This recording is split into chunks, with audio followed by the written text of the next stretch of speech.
In this video, we're going to take a look at the internals of iBuySpy as we go to begin modifying it for our own purposes and our own applications.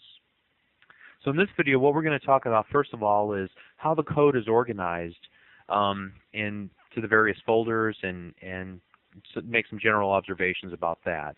Then we're going to take a look at the database schema, and then we're going to set a breakpoint at the default.aspx page and walk through the entire flow from the time you visit the default.aspx to the point where you log in and you successfully make it into the site. And during the course of that discussion, we'll take a close look at the authentication scheme and how the roles play a part in deciding who can see what within each of the various modules.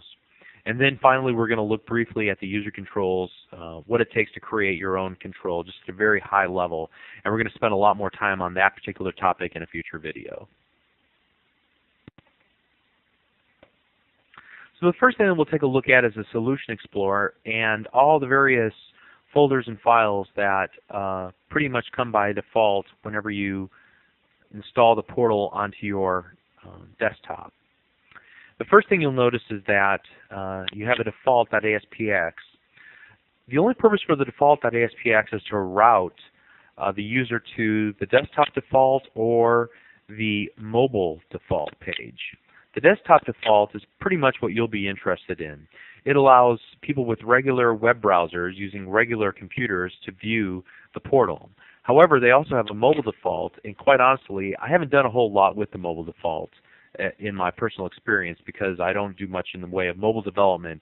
But at some future point in time, we'll talk about what it takes to modify the application for mobile users as well. But we'll focus most of our attention to the desktop default. Then there's also some user controls. For example, the desktop portal banner is used at the very top of every page. So if you want to change the look and the feel of the header on every single page of your site, you'll make the change in the desktop portal banner. The module title is used on each of the user controls, and it allows some special binding to what you want to call that instance of a user control on a given tab. So you can say, this is my control, and that will appear at the very top of that section that will contain your user control. Then you have other things like the portal.css, which gives you all of your cascading style sheet classes, and then finally your configuration settings in the web.config. Now, one of the most important folders that you'll probably be working with as you customize this application for your own use is the desktop modules. And this contains the actual controls and then the accompanying edit pages that will be used as you add these content areas to the tabs of your particular instance of the portal. So here's, for example, the announcements control, and when you have the right and the appropriate permissions where you can edit the announcements, there will be a little link that pops up in the upper right-hand corner of that area where the announcements are contained. And by clicking that link, you'll come to the Edit Announcements edit page. And that's pretty much consistent throughout. So you have a contacts page and then an edit contacts page and so on. The next thing that you'll want to take a look at are the components. All of the controls and pretty much the other items that are within the application, major items like the security and the administration, are all controlled through these .cs or .vb components. And they basically manage the relationship between the component and the database. So all the SQL calls and the data readers as they pull values back from the database, all that is managed through these classes. And again, most of these apply towards the various controls like the links, the HTML text, the event document, but one of the most important ones is the security.cs or .vb if you have the VB version, and then also the admin. In the admin folder, you see the pages that are used on the admin tab and the controls that are used there as well. Then you have various other folders that are less important. the data has a bunch of data that can be pretty much deleted. You have logos and XML and things of that nature. Whenever you use some of the controls, they will expect to find the information in the data folder, so you might want to just have a heads up on that. The docs folder has the documentation for each of the pieces. So if you've actually tried out the example online, and you'll see the documentation, that's where all that is stored, here in the docs folder. You can delete that if you really want to once you get your own settings into the iBuySpy portal. And then also the uploads is used by the upload control to actually allow you to upload files. In this case, they give you a sample.doc in there. The source code viewer is a lot like the docs folder in so much that it gives you the actual source code that you can view from a documentation/help perspective. And then we have images folder. You'll want to put all of your particular images that'll make your site look like your site into the images folder. The mobile modules have the user controls that are used for mobile users as they view your website. And I jumped around a lot, but I think I've covered all the basics. So the next thing that we want to do is take a look at the database. I've taken the liberty of creating a database diagram that kind of groups the tables into 3 different types. The challenge here is that by default, it's been my experience that there are no relationships between the tables. So all these are inferred and enforced by the stored procedures within the that are created whenever you do the installation. So your DBA might be rolling his eyes if he overhears this video, but yeah, they didn't define any relationships as far as I can tell. At least in the several times that I've used it, there are no relationships. Maybe I'm doing something wrong, but I tend to think that that's not the case. I think it's something that they've done and made a conscientious effort not to do. But at any rate, like I said, we divided up the tables into 3 basic types. We're going to start with the middle and then work our way out. The most important tables are the portals table. The portals will have multiple tabs associated with it. So you can have multiple portals run from one database and one website. Now, how you implement that, that's up to you. And we'll talk about some strategies for doing that in a future video. But a given one portal can have multiple tabs. It'll also have multiple module definitions.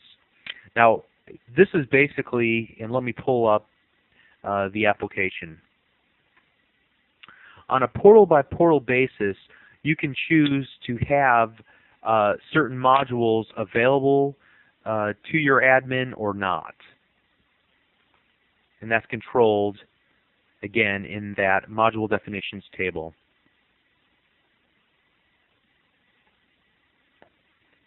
An instance of a module definition is called, or is stored in the modules table, and its parent is the tab. So a portal owns tabs, and tabs own modules.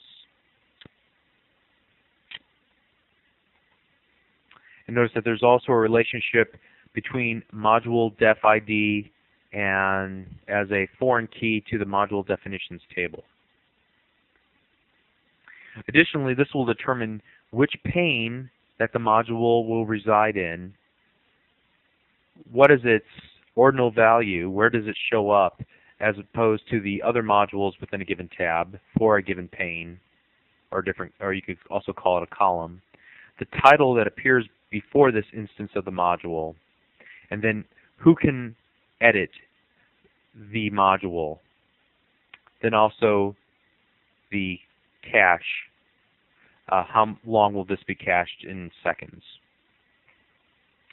Now, one of the most important things to know, again, is that the modules table represent instances of module definitions, and that the source, this will point to an actual ASCX file within your application. So, for example, if this was the HTML edit control, it might be HTML edit.ascx and the appropriate folder that it's in and all that kind of stuff. Now, somewhat related to this are all of the database tables that support the various modules. So if we take a look over here, we have like an HTML text table, a links table, a discussion table, a contacts table, an events table, and so on. Now, these are loosely coupled to the definitions that we have here, in so much that as we have a desktop source, an ASCX control, the component that serves up the data will actually serve up the data from this set of tables that I've combined together here, the announcements, documents, and so on. The final of the three sets of tables are more user and role based. So a portal will have multiple roles, and a user will have a role for a given portal. And you'll notice that since there is a many-to-many relationship between users and roles, one user can have different roles in different portals if you choose to extend this out and use multiple portals from the same database and the same code base. Additionally, one user can have multiple roles within the same portal as well. And that will become a factor as we take a look at the security.cs class. So the next thing that we want to do is go ahead and set a breakpoint in our default .aspx, look at the code behind, and we'll follow this through all the way from the start. So here we go on the page load. There's actually more that we can look at if we actually open up the global.asax. We'll notice that there's a lot more that goes on behind the scenes. We're not going to look at this right now, but this code actually gets run before the default .aspx. But again, it's kind of behind the scenes stuff. It deals with rendering and caching and things of the nature. We're not going to talk about it right now. So anyway, I set my breakpoint at page load, and I'm going to go ahead and hit the run button, and we'll start stepping through the code. I'm going to move things around just a little bit so we get a better view of the code that's being executed. So we'll notice on page load, the first thing that happens is that we are going to take a look and see if the browser that's currently hitting our website is a mobile device. Since it's not, it goes to the desktop default. That brings up our web page. So what we'll need to do is set another breakpoint at the desktop default.aspx page. Let's go ahead and shut down our browser. So that's the function that all that the default.aspx does. Now, one of the important things that you can do here is pluck off any query string values. So, for example, if you want to gather up information about who is sending you leads, like some type of affiliate program, or if you have some sort of tracking for like Overture or Google keywords, you can pluck them off here, and they never show up on the default desktop.aspx page. And in a future video, I'll demonstrate how we do that. So let's go to the desktop default, open it up, and set a breakpoint on, well, as you can see, a lot of the work is done in the page init, not on page load. So let's go ahead and set a breakpoint on page init. Go ahead and hit F5, start running, and then we'll hit F5 again past our first breakpoint. In fact, we'll just get rid of this breakpoint. Okay, you can see that the code is pretty well commented, but we'll take a look at this anyway. First of all, the desktop default has a very important purpose in in the portal, and its purpose is that it displays dynamically all the content for all the tabs that you have within your application. The tabs, the modules on the tabs, and all the data that go in those modules are all stored in a database. So the desktop default has the responsibility of determining, A, can this person who's currently logged in or not logged in see this tab? Then B, they'll want to know if they can see the tab, then what actually goes on this current tab? And then C, actually then render that tab for the user. Now, one of the things, it basically goes through these parts. It's first of all going to get a reference to a portal settings class, and let me come back to that in just a moment. Then it's going to check if the person is in the role for this tab, and if they are not, then it's going to give them an access denied error page. If they're not currently logged in, what it's going to do is pop up the sign-in control in the upper left-hand column. And then for the given active tab that we get from the portal settings object, we're going to go through every single module that is supposed to be on that tab and render it in its appropriate location. And that's also based on whether or not it's currently in cache or not. So that's its responsibility. The first thing that it does is that it gets something called portal settings from the HTTP context on current.items portal settings. Now, what we'll need to do is go into the global.asax. In the global.asax, you have this function called begin request. So every time the portal is accessed, every time the default desktop, or desktop default rather, I'm sorry, every time it's accessed, there's going to be two values that it pulls off. One is the tab index, and the other one is the tab ID. The tab index is the actual number of the tab. So it's like the second tab that's selected, the first tab selected, and then the ID is the actual in the database where to find the information for that given tab.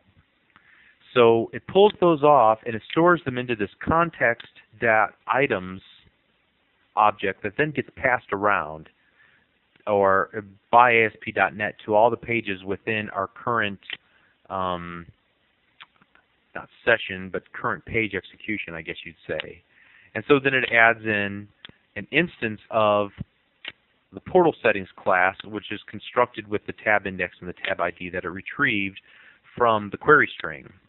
So what's in the portal settings class? Let's take a look at it quickly here. Portal settings, if we can find it.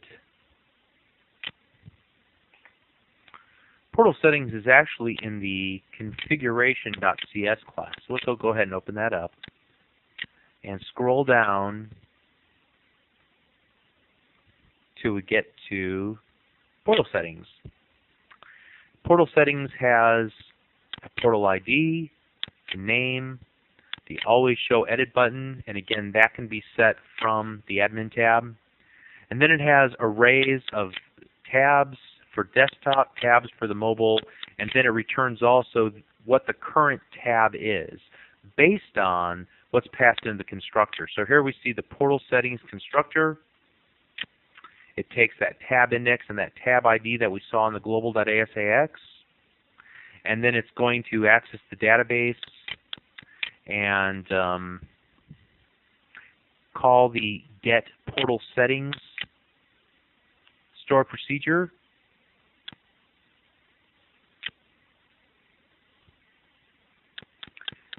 It's going to send in default for the default portal, the tab ID that was sent into the constructor, and then it's going to retrieve back the portal ID. We're also going to retrieve back the portal name, whether or not the edit button should be displayed, the tab name, the tab order, the the mobile tab name, the authorized roles that should be able to view this given all the given tabs, and whether this can be shown in mobile or not. And then it basically reads from the return values, and it will populate the tab details. So for every in the array of tab details, it's going to give the ID, the name, the tab order, the authorized roles for that given tab, and do some other assorted things as well. And basically just sets up all of the tabs and all of the modules that go in those tabs. As you can see here now, it's creating a new array of module setting objects, and it's going to set the module ID, what tab it belongs to, which pane does it reside in, and the cache and all that information that we get from the module settings table in the database. And then it's going to populate information about the active tab, because that is important for the default desktop default.aspx page, so it knows what to display, and it will also pass in a collection of modules for that given tab, or I guess it can just reference it from the modules collection that we saw up here earlier.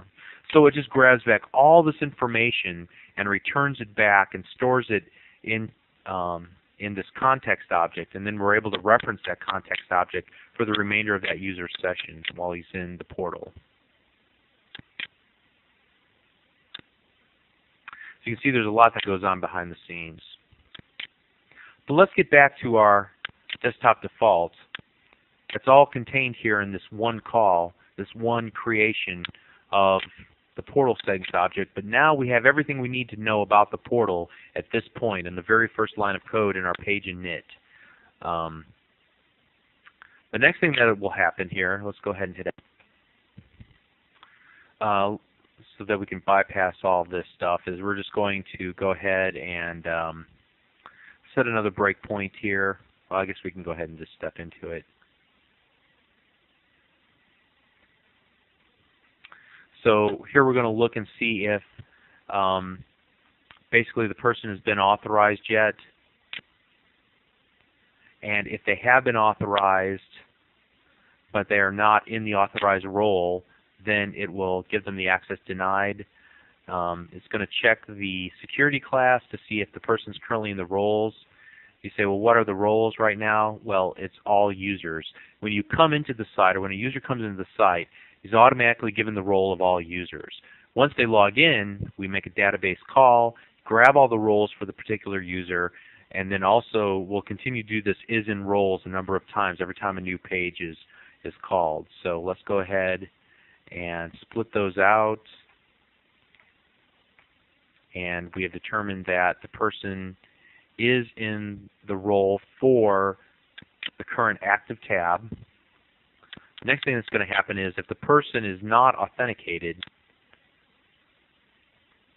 and if the current active tab has a tab index of 0, which is the default page, then we're going to go ahead and dynamically load from the desktop modules folder the sign-in component and put it in the left pane and make the left pane visible.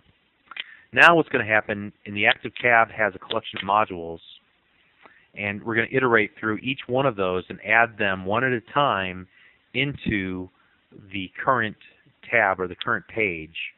And let's go through just one iteration of that. The first thing it's going to do is find the parent control, which is basically the pane. And then it's going to check and see if that particular module is currently in cache.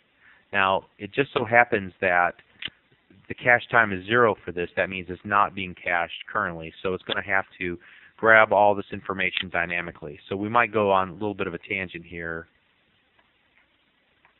I guess not. It's all been pretty much saved off since we, in the global.asax, grabbed all the portal settings out like we showed from that portal settings class and saved them off. So it's all cached in memory at this point. We don't have to continue to go back to the database each and every time we need some of this data. So that's pretty neat. And then we'll actually add to the current parent to its controls collection. So the parent is the left pane right now. We'll add the current portal module, which, as we can see here, is ASP quick links underscore ASCX. So we're loading dynamically the quick links that will appear in the left-hand column. So I'm going to go ahead and continue to step through, and we could just loop. And since there's so many modules on this beginning tab, I'm just going to go ahead and hit the F5 button. This will just go ahead and render the page out. So now we see, first of all, since we weren't logged in, it knew that, and it loaded up the account login.ascx control into the left pane. And then also, as we just noted a moment ago, it also loaded this quick launch control and got all of its data out of the database and rendered it as well. Pretty neat.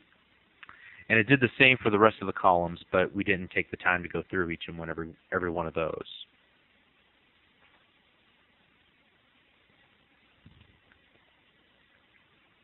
So the next thing that I want to do is go to my Solution Explorer and open up from the desktop modules the signin.ascx, view the code behind there, and let's place a breakpoint and see what happens when somebody attempts to log in.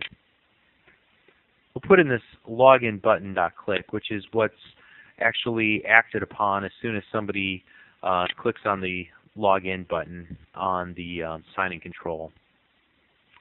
So let's go ahead and run this again. We'll go ahead and get rid of this breakpoint for the time being. We'll type in the username and password we know that's in the database. And it fires off this login button underscore click. What it's going to do, first of all, is create a new instance of the user's DB class. So let's go ahead and step into that. And then we're going to then attempt to use the account system, which is in the security class, to actually log the person in with the username of Scott@LearnVisualStudio.net and the appropriate password. So we'll go ahead and step into this. That brings us to the login function. It creates a SQL connection, sets the stored proc as the command type. Let's see, what user login is the actual stored proc. Sorry about that.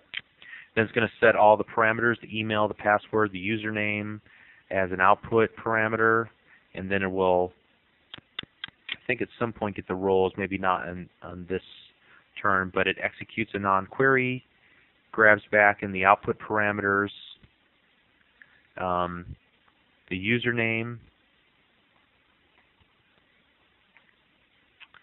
So it's going to check the user ID. If it's null, then we've got problems.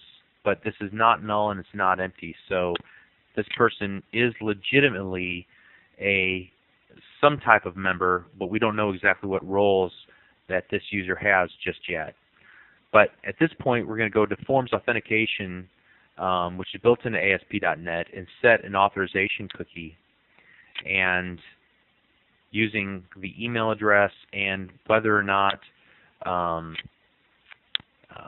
this should be remembered or not. So if it's true, then we won't ever have to sign in again. If not, then it'll just set it for this current session. So now it redirects to the application path, and we're able to go right in. There was another page load, obviously. It was going to check and see if we've been authenticated or not. Now, I think we skipped over the part where actually it assigns roles to this user, the Scott@LearnVisualStudio.net user.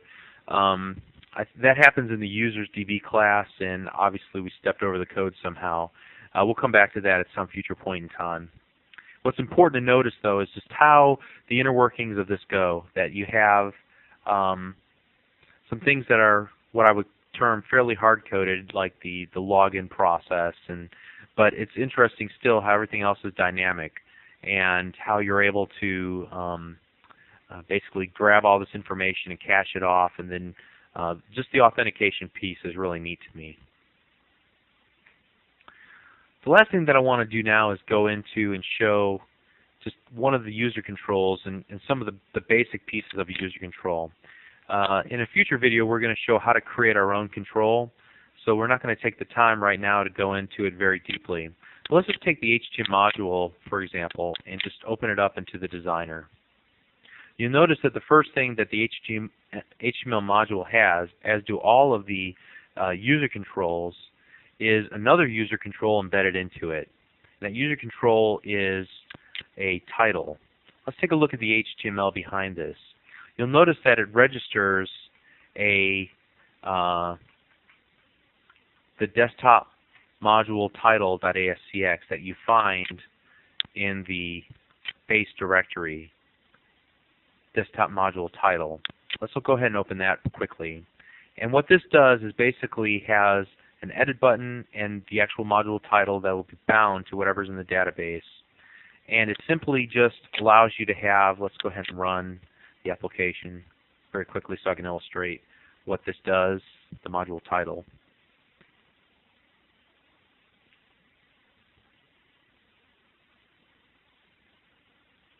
Whoops, I probably have a breakpoint in here or something. Yeah. Oh, here we go. Okay, sorry about that. But module titles are things like this, and they're things like this, and you can barely see it off here to the side there. You'll notice that this one does not have a module title. You assign module titles in the admin tab and stored in the database. But at any rate, every one of the user controls have one of these module titles controls on it. So that's the first thing that distinguishes a user control that's built specifically for the iBuySpy portal, as opposed to just regular user controls that you might be using in your own applications. So we're back in our HTML module, and the next thing that I want you to notice is that there's really nothing going on here. We simply have a placeholder, which, as you can see, is basically a cell that's called HTML holder. And the real magic happens in two spots. First of all, the code behind for this page knows how to render information and then call the other place that has the important information, which is the HTML text.db. Whoops, excuse me. And as you can see, we create an instance of that HTML text.db, which we find in our components HTML text.db class, and it has basically get HTML text, which returns a SQL data reader after you pass in the module ID, and then also has update text. So if you're going to actually do editing, you pass in the module ID and the actual desktop HTML and then the mobile control and the values and the details for that as well. So if you've ever seen the edit page for the HTML edit control, you'll notice that there's a couple of different fields that you can fill in. But at any rate, that happens here, and those are the only two methods that are within this component. So it returns back to our code behind for the HTML text module a data reader, and we do a read and just basically grab out the content and add it, the values inside of it, as a new literal control. We stick the content in there. So this HTML holder is a reference back to our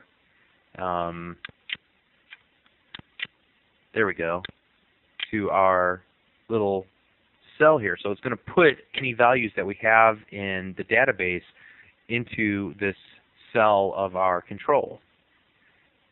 So you can see, again, there's a breakdown that you have very little in the actual ASCX, that a lot of the rendering information is taken care of in the code behind, and the actual database retrieval is taken care of in the components. And that's a pretty good model for the way that all of the controls within the iBuySpy portal work, and probably the way that you want to model your controls, although you have the flexibility to not do that. You have the flexibility to go ahead and create bound controls, kind of ignoring this whole three-tiered approach, if you so choose, or any other approach. You can add more layers to it if you deem necessary. But this is the approach that they took, and it's a pretty standard approach. It makes more use of SQL Data Reader than the data sets that you might be used to using if you watch quite a few of my videos. But a good approach nonetheless. And probably much more effective in terms of system resources than using data sets everywhere. So we've covered a ton of ground in this video. I apologize for it going so long, but we talked about a lot of things. Let's go back to our slide. First of all, we observed the code organization and where all the files and what the folders represented and what was stored in each one of those. We looked at the database schema and the three basic pieces of information that are stored, three different types of information stored in the database. We set a breakpoint and walked through from the very beginning to the point when you actually log in. We talked a little bit about the authentication scheme and the security class, and then also we looked briefly at the user controls. And in the next video, I think it's the next video, we're going to talk about actually creating your own user control, a very simple user control that pretty much follows the pattern of what we've done up to this point, or what we've looked at with like the HTML edit control and so forth. So I hope you enjoyed this video. Again, sorry for it taking so long, but hope you enjoyed it. Thank you.